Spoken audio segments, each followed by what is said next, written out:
Greetings YouTube and welcome. This will be series number 1, 3 series. I'm out here in the woods and there's a couple things I wanted to show you before we get started. Might be a little lengthy. I'll try to cut it down. Like I told you yesterday, several of you replied to me and you were exactly correct, every one of you. Kudos to every one of you. I hope you get something from the video. Please like, share, subscribe if you haven't done so already. Feel free to ask any questions. All of you know how to get in touch with me, but like I said, I'm going to show you how to use this critter right here today. Two things I want to show you before we get started. I've been thinking about somebody else saying something on the video about getting fresh water. My next video of the series of 3 will be on getting fresh water. Now I want you to see this vine right here. See how it's got these hairs on it? Crawling up the tree, but it's got all these nasty little hairs on it. That is poison ivy. Do not mess with that. It will cause you great discomfort. Trust me. This, on the other hand, growing on the same exact tree, this right here with this veined bark on it. This is muscadine.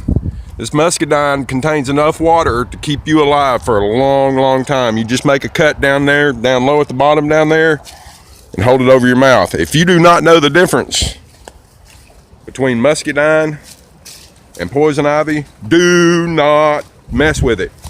Trust me, it will cause you great discomfort. Now I'm gonna go ahead and put on a pause. I'm gonna get set up for this so I can show you what I got going on for you. So, excuse me just for one moment. I'm on pause. Okay, I assume we're recording. So what I've got here is I got my piece, got my little fire starter here. I'm just going to disconnect the chain. I'm going to hook it back so I don't lose it. I've been told by several people that I've been trained by. I was trained by Navy SEAL when I was in the Army. He actually had gone from Navy to the Army. Now I'm not going to make fun of the Army or the Air Force or the Marines or anybody. They're all very special people. Part of the best trained fighting forces in the world. Highly trained, highly capable. And what I have here, this is some lint. I got a little survival bag. I got little plastic bags and I put lint in there just to have it in case I get out in the woods. You know, I got my backpack with me. You're gonna need it. Lint works really, really well to get fire started. It stinks like nobody's business, but it works really good and only takes a little bit. And of course, I had some cardboard. Guess who likes blackberry or blueberry Pop-Tarts? I'll give you 3 guesses. Your first 2 don't count. What you do, you want to take, there's a little serrated edge right here. You want to take and put some of this magnesium down. I don't know if you can see it, but it's flaking off down in that lint. It's also blowing away. But you're making magnesium. I don't know if any of you are privy to magnesium burning. I got an uncle at one time, somehow or another, I don't know what he was doing. This uncle, you know, he's something else. And he got a lawnmower on top of a fire that was burning out in the backyard. Well, magnesium burns really, really hot. Can't put it out once it starts burning. So if I jump up and start jumping around, y'all don't laugh too hard. And what you'll do is you'll take this serrated edge on this thing. Hang on.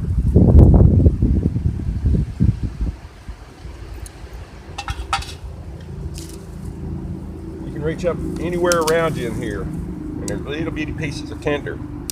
I just take and just drop them in on that.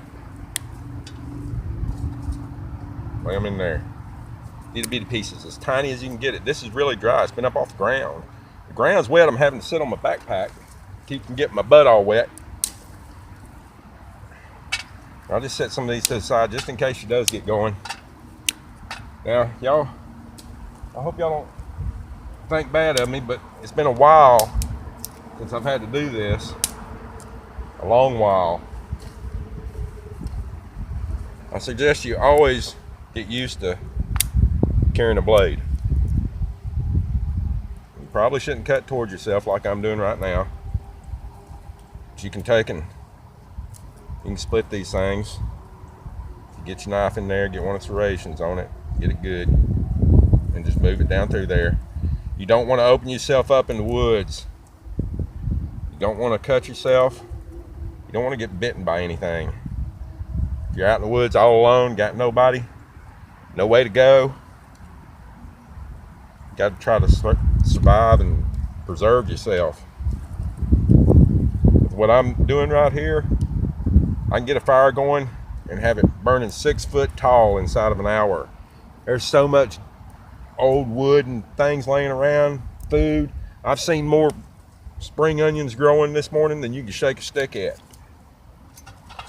All right, here's what we're gonna do. I'm gonna strike this serrated edge right here against this flint. Get your fingers out of the way.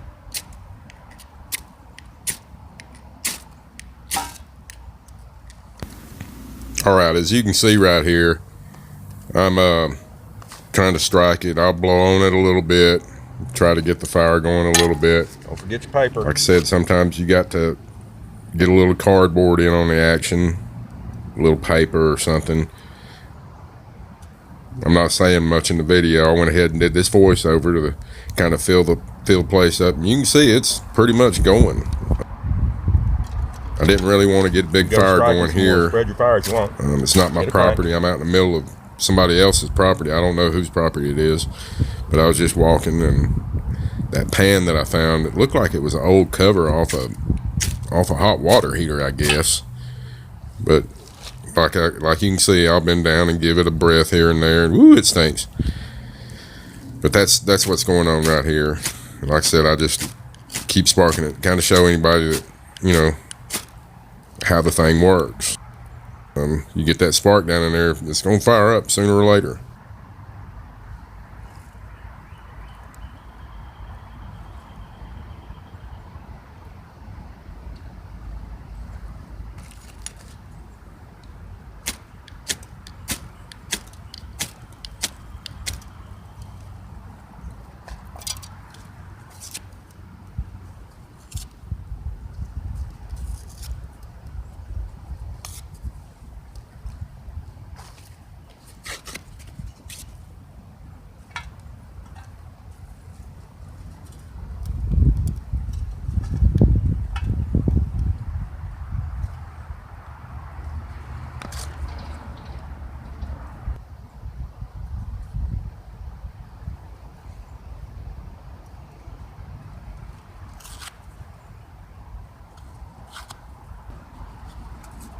As you can see, once you get that ignition going, you can get the tinder on it without snuffing it out.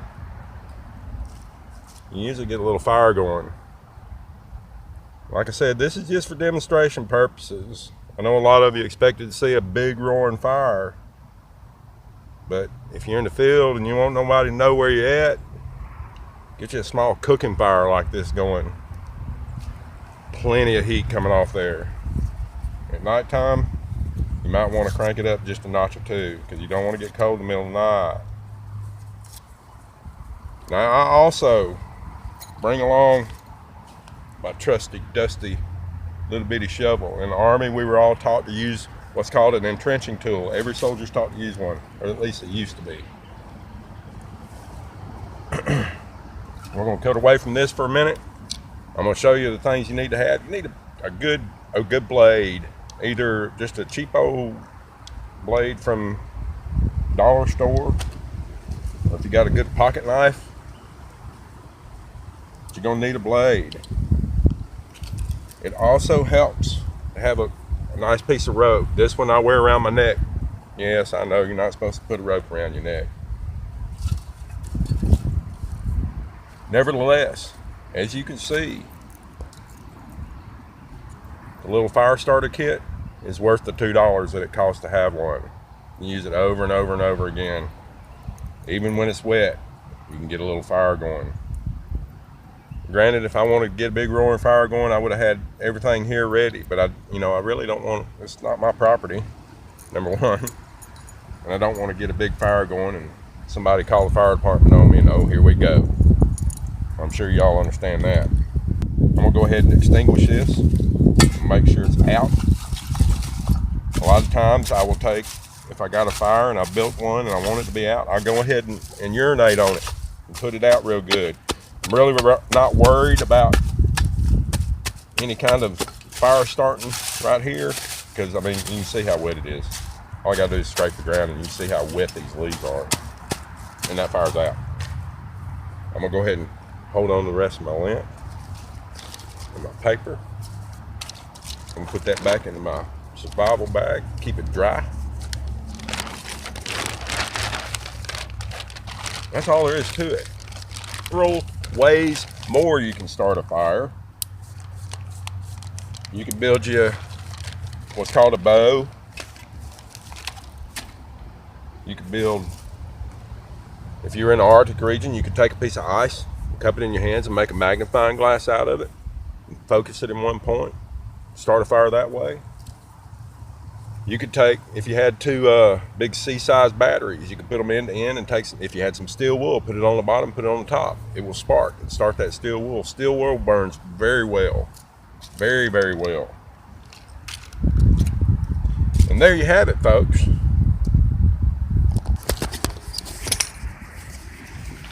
And there you have it.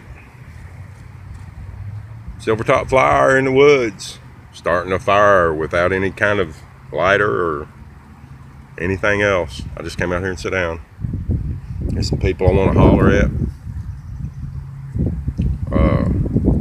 JD Quad, Southpaw RC, my brother.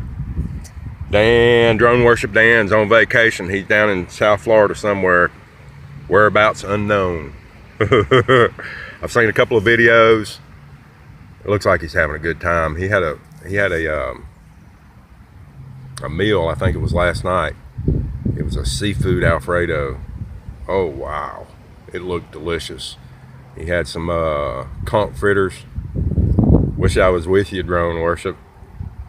I'll show you how to eat some conch fritters, brother. Who else have I got? Oh, Lisa Beatty. Welcome, new subscriber. Michael McReynolds. How you doing, brother? Raymond Millwood. I wish I had a big long list. I'd sit here and name every one of you off. But I appreciate you sticking with me. If you have any questions, comments, concerns, if you want me to do something crazy, holler back at me. I'm kind of searching around, finding out exactly what y'all like. Beautiful day here in Georgia today. Probably about 60 degrees at the most. Not wearing a jacket. As you can see behind me, pretty blue skies. A little bit of high clouds. I want you all to have a beautiful day. Be blessed. May the Lord bless you and keep you and give you peace. This is SilverTopFlyer signing off.